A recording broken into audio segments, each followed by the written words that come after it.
You expect me to talk? No, Mr. Bond, I expect you to die. Written by Bruce Firestein, Neil Purvis and Robert Wade, directed by Michael Apted, 1999's The World Is Not Enough. This was a great return to form. As I said, I wasn't very satisfied with this film's predecessor, Tomorrow Never Dies. I wasn't a big fan of this. I thought it was kind of a copy of better James Bond films, and I was disappointed. So by the time I've seen this at the cinema, my expectations were pretty low. I kind of lost interest in the franchise by that time. I haven't even seen a trailer of this film when it came out. So I just went in blind with pretty low expectations, and when I first saw this at the cinema, I was positively surprised, and that would be an understatement. I was very surprised. I loved it. I thought it is a great film. Maybe Brosnan's best James Bond film. It's not my favorite. My favorite is GoldenEye, but I think from a critical standpoint, I would say that this is his best film. The best film of the Brosnan era. So the first thing I want to talk about, you can argue that this is the only Bond which has a female main villain, played by the brilliant Sophie Marceau. Very dark character, very evil character. She plays this like a femme fatale from the film noir era or something. Very interesting. This film has a great plot. It's one of my favorites in the whole franchise. I think it's a brilliantly written film. It gets a little complicated at times, but in all the best ways. You really have to pay attention. And as I said with Moonraker, the way the plot reveals itself to us is very well done.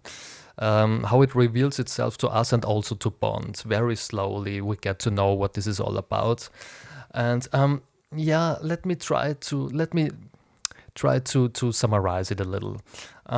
It's about Sir Robert King. Sir Robert King is an oil tycoon, and he's almost finished building a pipeline which delivers oil from Azerbaijan to the west, past the terrorists in Iran, Iraq and Syria.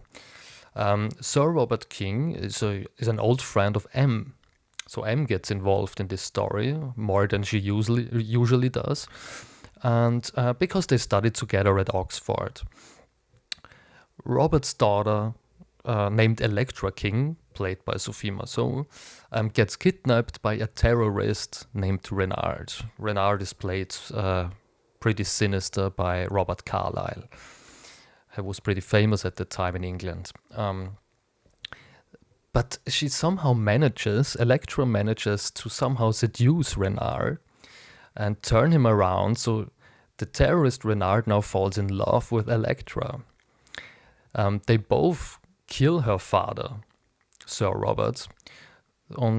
So Electra now seizes control of his pipeline. It's now hers.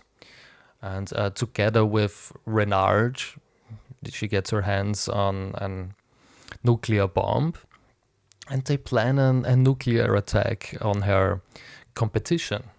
So the value of her pipeline would increase, of course at the cost of millions of lives, including her father's life. That's very dark. And Electra King manages to seduce and manipulate all of those characters. Manipulated her father, manipulated Bond, manipulated M, and even manipulated Renard, the terrorist who took her for ransom. So she manages to fool everyone, including Bond, because she plays the innocent victim for a long time in this film. And we as viewers also don't know that she's an evil person at that point. We think of her as, being the damsel in distress, being, the little girl who needs to be saved. And she's crying, and she's very vulnerable and fragile, comes off as very fragile. And Bond kind of falls for her. There's this scene where he's looking at a picture of hers, and she got tears in her eyes, and he's touching the screen because, he gets a little emotional by Electra. and because M is a friend of her father's, she feels she has an obligation to save Electra, and she has almost a motherly feeling about her. But all of them, they don't know that she's in fact a very evil person. And that's such an interesting dynamic. That's such an interesting plot. Such interesting chemistry between those characters. That's brilliantly written. It's a really great script. So Sophie Marceau, as I said, plays this in an femme fatale kind of way, and she slowly turns from being the victim into first a pretty strong business owner, a pretty fearless person. But it gets out of hand step by step. She reveals her true self as being this maniac. And Renard, the terrorist, is played by Robert Carlyle, and you first think that he's our main villain. You don't know that he got seduced by Electra, which is very interesting. And he's pretty dark, he's basically a henchman. Basically Sophie Marceau plays the main villain in this film, and Robert Carlyle the henchman. But we only get to know this, past half of the film.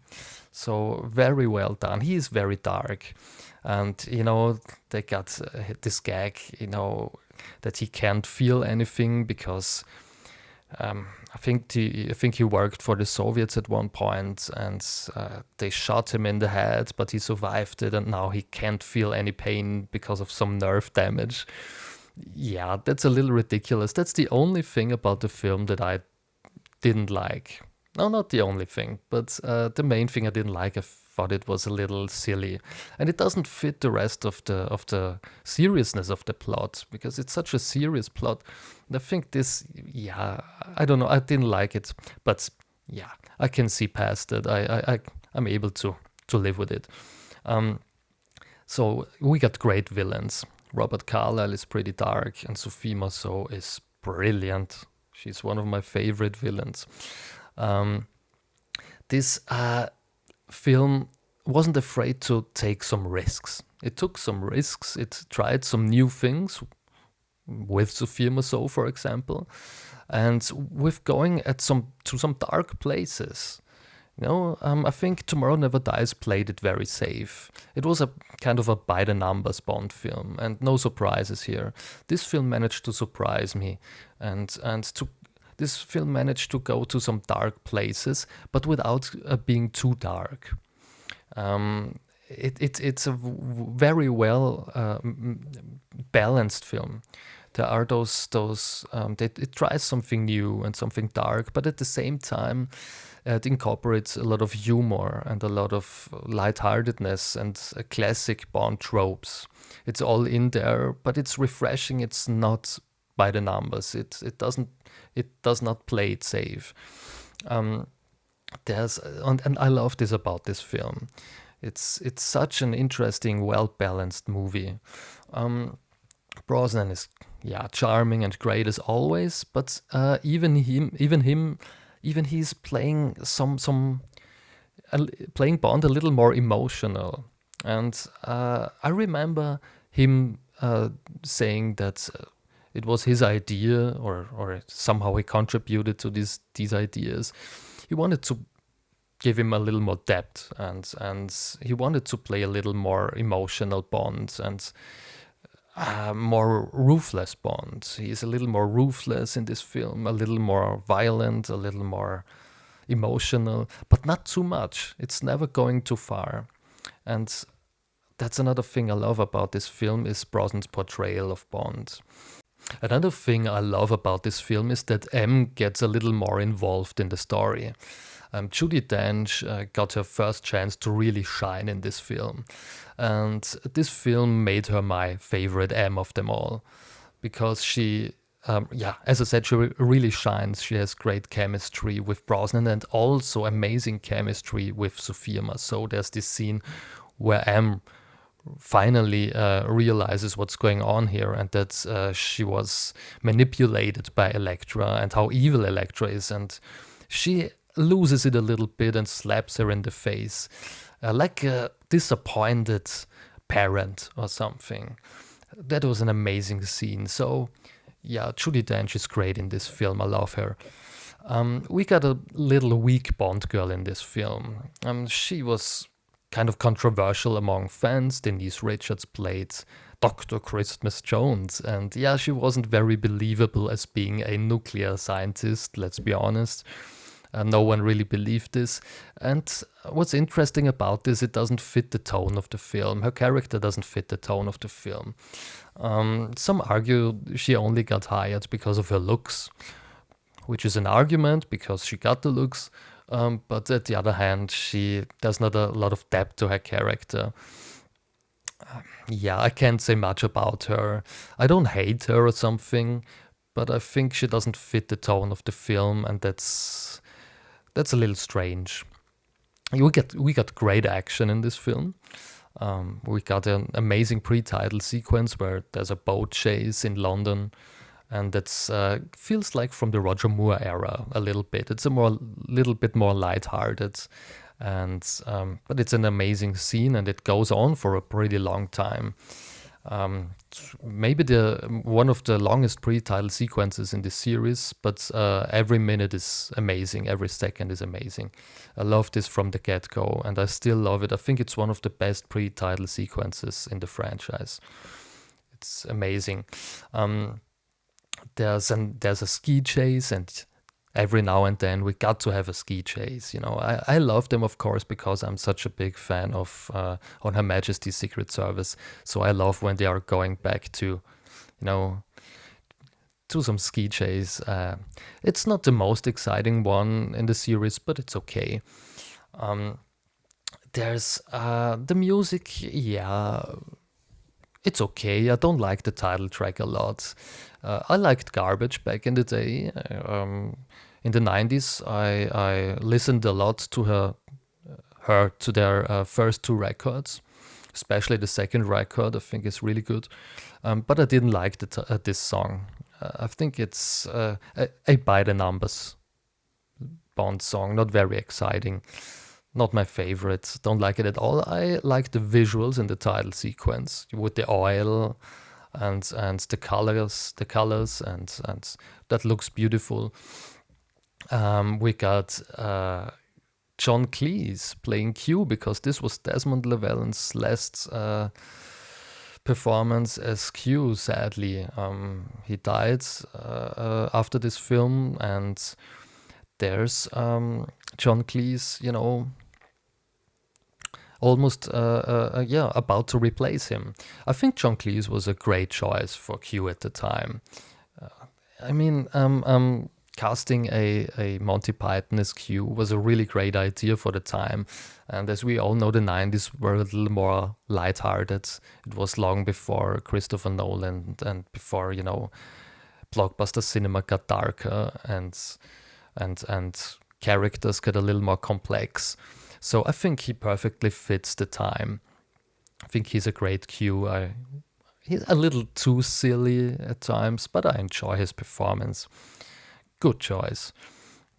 So overall, I would say that this is Brosnan's best Bond film.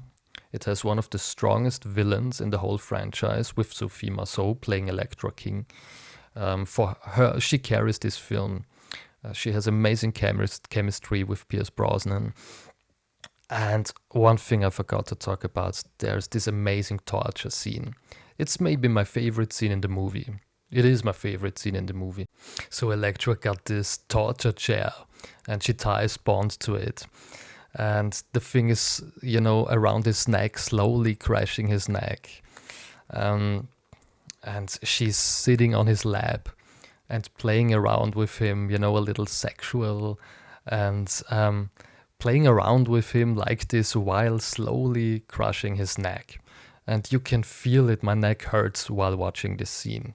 It looks so painful and so uncomfortable, but he still got some jokes, because she's sitting on his lap and he's like, I'm getting a stiff, pause, stiff neck, and it's a classic Bond. It's very Roger Moore, and I love this scene. It's such an amazing scene. Overall, as I said, I think this is one of the best films of that era. I think it has a very well-written script, brilliantly written, amazing plot. It has one of the most interesting, intense villains in the franchise. It has great action. It's a very well-balanced film between the more comedic and darker moments. I hope I was able to convince some of you to give it another try, maybe, if you haven't seen it in a long time. Give it another try. It's an amazing film. I think that's about it. Thank you, love the Bond community, and see you very soon.